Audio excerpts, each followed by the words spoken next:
Praise the Lord. இன்றைய தியானம் நீதிமொழிகள் 16 1 முதல் 10 வரை. மனதின் யோசனைகள் மனுஷனுடையது, நாவின் பிரதியுத்தரம் கர்த்தரால் வரும்.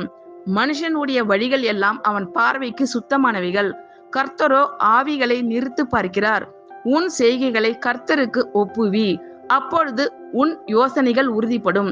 கர்த்தர் சகலத்தையும் தமக்கென்று படைத்தார், தீங்கு நாளுக்காக துன்மார்க்கனையும் உண்டாக்கினார்.